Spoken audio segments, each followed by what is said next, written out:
Welcome to Movie Sandwiches. At the start of the movie we're shown that two adventurous girls Hunter and Becky are stuck on a massive 2,000-meter high tower. They try calling for help but due to the high altitude their phones have no reception. The worst thing is that the tower lies in the middle of a desert, so being spotted by someone is impossible. To make matters worse, some vultures have started attacking them. If they fall asleep they will plunge directly to their deaths. The story then goes into a flashback where Becky, her partner Dan, and her best friend Hunter are rock climbing. The three of them appear to be having a good time when Dan comes across a small hole. He puts his hand inside the hole to get a grip, but suddenly a bird emerges, causing him to fall and become entangled in the rope. Dan tries his best to swing to the rock but to no avail. Becky and Hunter also try to help him but the rope snaps and Dan falls to his death. The scene then shifts to 51 weeks later and Becky is still haunted by the incident. She appears depressed and has been drinking excessively. Becky's father James is concerned about her and tries to persuade her to move on with her life, but she doesn't listen to him. One night she considers taking her own life by consuming an excessive amount of medicine. As she's about to do it, she receives a phone call from Hunter after a long time. The next day Hunter visits Becky and mentions her plan to climb the 67 TV tower. She also invites Becky to join her, mentioning that they can resurrect the adventure that they've been missing for a long time. Becky, who has been in pain, shows no interest in doing it. However, the next morning when she reminisces about her time with Dan, she changes her mind and decides to climb it for him. Soon after they both make their way to the tower. On their way, Becky notices some old photos of Hunter on her phone. As she scrolls through the photos she notices one with a man's hand on Hunter. Becky inquires about the man but Hunter doesn't reveal any information. Just then Becky receives a phone call from her father but she doesn't answer it. After a long drive, being tired, they stop at a motel to spend the night. While having their dinner, Becky learns that Hunter is now a vlogger and that she earns sufficient money to travel to new places. Meanwhile, they notice the TV tower, which appears to be the fourth tallest structure in the United States. The next morning, Becky and Hunter get into their car to continue their journey.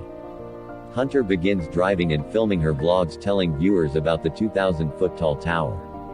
While concentrating on the vlog, they nearly collide with a truck. After a while they arrive at the tower area but the gate is closed with a danger sign.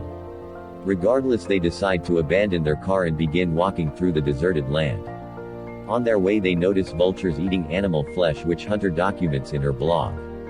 She also uploads the animal's photo on social media where it quickly gains numerous likes. A few moments later they arrive at the tower and Hunter resumes her blogging. On the other hand, Becky becomes terrified of climbing. As she's reminded of her past, she considers giving up. But Hunter persuades her to face her fears. Hunter then connects her rope to Becky's and begins climbing through the ladder inside the tower.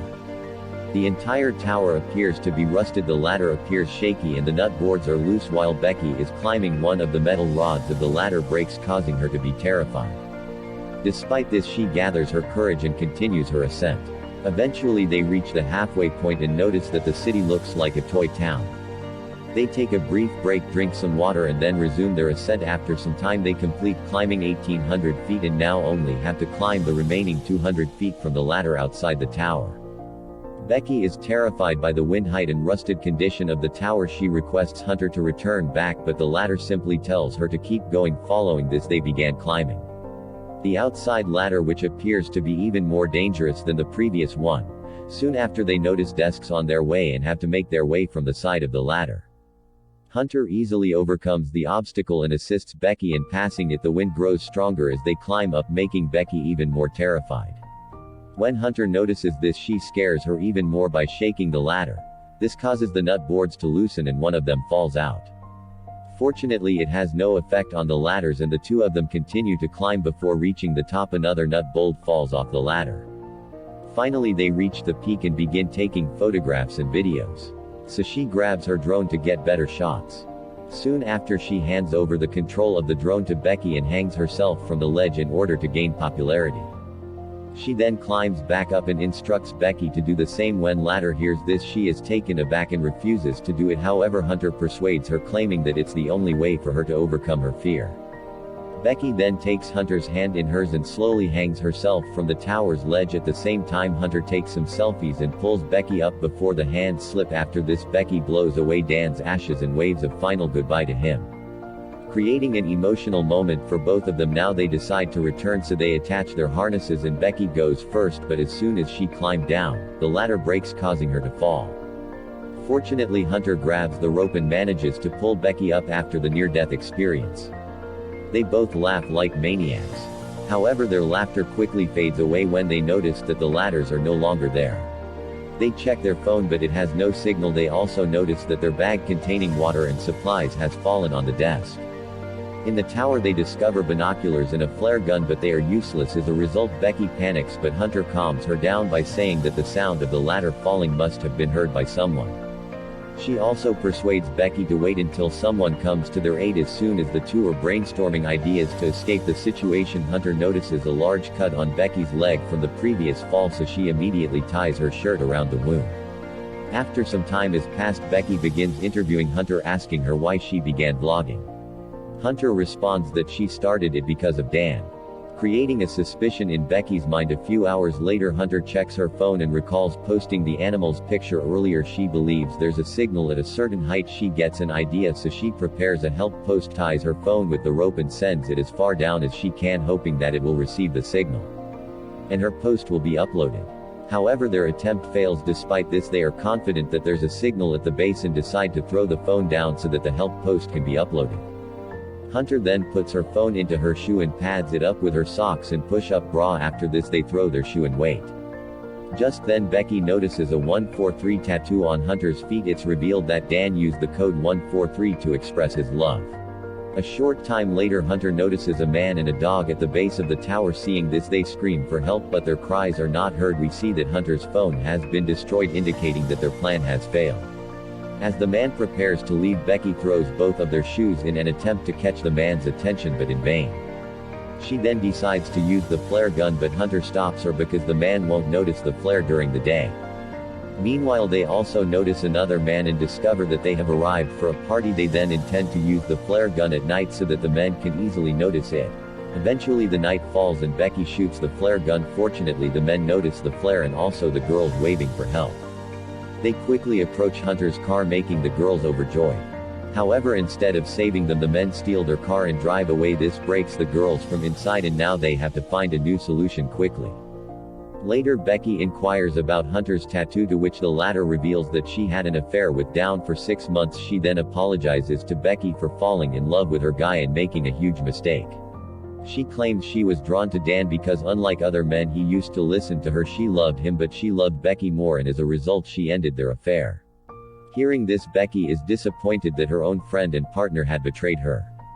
The next morning, Becky's phone alarm goes off, indicating that it's been 24 hours since they threw Hunter's phone. Since they're extremely thirsty, Hunter decides to go down to the disc to get their bag. Hunter ties one end of the rope to the tower and the other end to her own body. She then descends all the way down but is still unable to reach the disc. Now, with no options left, Hunter opens her harness, hangs on the rope with one hand and swings to the desk. She retrieves the bag and drinks some water from it. Then she uses her selfie stick, hooks the bag on the rope and climbs onto it. After this, Becky pulls the rope while Hunter climbs up. She's about to reach the top, but her hands slip and she falls. Becky's heartbeat stops, and when she looks down, she's relieved to see Hunter still holding onto the bag. However, Hunter's hand is injured, so Becky puts in all of her strength to pull her up. After a while, Becky writes a help note, attaches it to their drone and decides to send it to the motel. Unfortunately, the drone is unable to travel far because its battery is running low, forcing them to bring it back. After failing one more time, they are helpless again. Later that night, Becky has a terrifying dream about vultures devouring Hunter's body. She immediately wakes up and realizes it was just a nightmare. The next morning, Becky realizes that they can charge the drone using the tower lights. She then climbs up the pole and plugs in the drone's charger, but it's too loose. As a result, she has to hold on to the charger until it's fully charged. Amidst the excruciating heat and constant attacks of the nearby vultures, she stands firm, but in the process she drops the bag all the way down from the tower. After a while, the drone is fully charged and Becky climbs down. Soon after, Becky launches the drone towards the motel, but just as it's about to reach, a truck collides with it, destroying it completely. Seeing this, the girls are devastated because they see no other option. Later, a storm complicates their survival even more. Becky is exhausted and wants to sleep, but Hunter forbids her because the vultures might attack her. Becky then asks for Hunter's shoe to throw her phone down one more time.